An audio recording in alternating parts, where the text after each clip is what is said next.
নমস্কার, ফিরে এলাম আবার রান্নাবান্না একটা নতুন রান্না নিয়ে। আজকের রেসিপিটা কিন্তু খুব সুস্বাদু একটা রেসিপি। আজকে হচ্ছে মাটনের রেসিপি। এই রেসিপিটার নাম হচ্ছে মাটন মুমতাজ।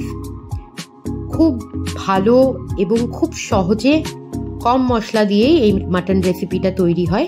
তাহলে চলো দেখে নিই কি কি লাগবে। এখানে আমি মাটন নিয়েছি 750 গ্রাম। চেষ্টা করবে যতটা হাড় কমালা মাটন হয় তত ভালো, কারণ এটা কড়াইতে করতে পারলে খুব ভালো। তোমরা প্রেসার কুকারেও করতে পারো। এর মধ্যে আমি ব্যবহার করেছি এলাচ, 3টে ছোট এলাচ, একটা বড় এলাচ, একটা শুকনো লঙ্কা, একটা তেজপাতা, 1 আঙুলের মতো একটা দারচিনি, কয়েকটা শামরিচ, কয়েকটা গোলমরিচ, হাফ চামচ শাহজিরা আর একটা জয়িত্রী। রসুন আর আদাটাকে আমি বাড়িতে পেস্ট করে নিয়েছি। তোমরা দরকার হয় যে বাজারের যে পেস্ট হয় সেটাও ইউজ করতে পারো। 2 টেবিল স্পুনের মতো জিঞ্জার গার্লিক পেস্ট আমাদের এখানে লাগবে। এখানে আমি আরও নিয়েছি শামরিচ আর গোলমরিচ, এখানে 4টে করে নিয়েছি। সেটাকে আমি রোস্ট করে গুঁড়ো করে নিয়েছি। ধনে, সেটাকেও রোস্ট করে গুঁড়ো করেছি। জিরে, সেটাকেও রোস্ট করে গুঁড়ো করেছি। আর নুন। এই গুঁড়োগুলো যে বাজারে কিনতে পাওয়া যাওয়া গুঁড়ো আছে সেগুলো তোমরা ব্যবহার করতে পারো, বাট বাড়িতে রোস্ট করলে সেটা বেশি ভালো লাগে। আর 3/4 কাপ দই নিয়েছি আমি এখানে 8টা মোটামুটি বড় সাইজের পেঁয়াজ নিয়েছি, যেটাকে দেখতে পাচ্ছ আমি সামান্য কুচি করে নিচ্ছি। মোটা মোটা কুচি হলেও চলবে, কারণ আমরা এটাকে পেস্ট বানাবো।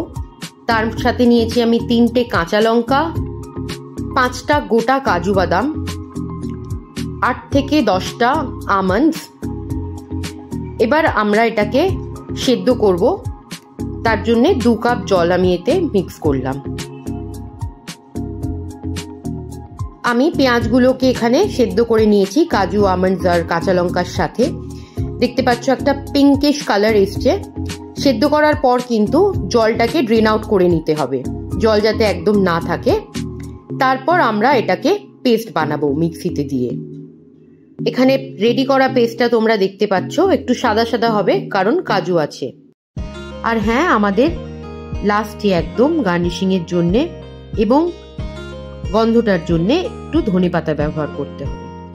এবার আমি মাটনটাকে ম্যারিনেট করে নিচ্ছি সব মশলা দিয়ে। আদা রসুন পেস্ট, দই বা বাকি যা গুঁড়ো মশলা ছিল সব কিছু দিয়ে আমি এটাকে মিক্স করে নিচ্ছি।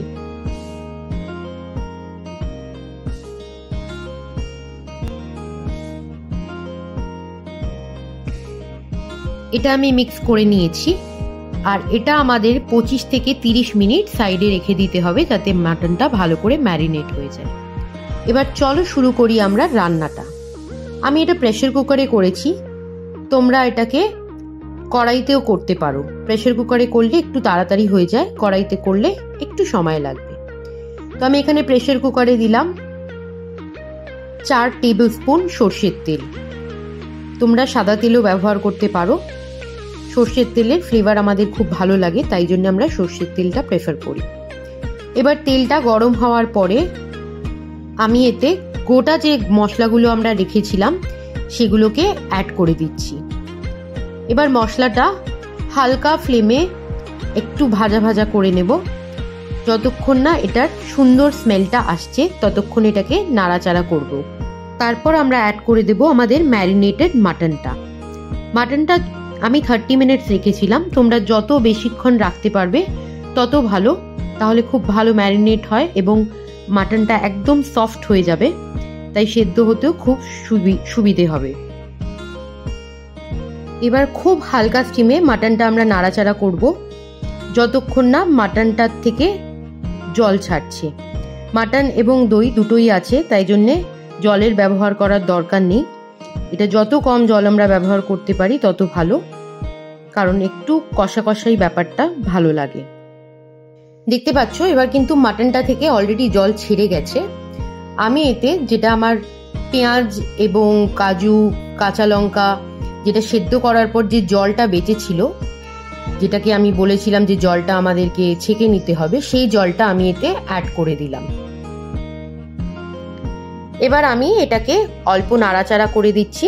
তারপরে আমরা এটাকে ঢাকা দিয়ে একটা সিটি দেব। তবে মনে রাখতে হবে সেটা কিন্তু একদম লো ফ্লেমে সিটিটা পড়বে, তাই জন্য এবার আমি এটাকে ঢাকা দিয়ে দিলাম। একটা সিটি মারার পর আমরা কিন্তু গ্যাসটা বন্ধ করে রেখে দেব। যতক্ষণ না নিজে থেকে প্রেসারটা বেরিয়ে যাচ্ছে ততক্ষণ আমরা অপেক্ষা করব। আমার এখানে প্রেসার কুকারের পুরো প্রেসারটা বেরিয়ে গেছে, তাই আমি ঢাকাটা খুলছি। ঢাকাটা খোলার পর কিন্তু একটা খুব মন কাড়া গন্ধ বেরোয়। গোটা গরম মশলাগুলো আমরা ফোড়নে দিয়েছি, সেই গন্ধটা। এবার আবার গ্যাসটা জ্বালিয়ে দিলাম। এবার বাকি রান্নাটুকুনি আমরা হাই ফ্লেমে করতে পারি। একটু নাড়িয়ে নিচ্ছি আমি এটাকে। দেখলাম ভালোই একটা ঝোলঝোলে ব্যাপার হয়েছে। আমি কিন্তু সামান্য একদম জলের পরিমাণ ব্যবহার করেছিলাম, দেখতে পেয়েছিলে তোমরা। এবার আমরা এটাতে অ্যাড করে দেব আমাদের যে পেঁয়াজ বাটাটা ছিল বাকি জিনিসগুলোর সাথে, সেই পেঁয়াজ বাটাটা ভালো করে নাড়িয়ে সেটাকে মিক্স করে নেব মাটনটার সাথে, যাতে ভালো করে মিক্স হয়ে যায়।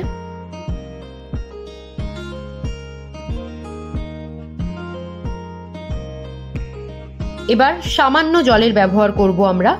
পেঁয়াজ বাটার যে কন্টেনারটা ছিল সেটাকে জাস্ট ধুয়ে আমি এতে জলটা অ্যাড করে দিচ্ছি।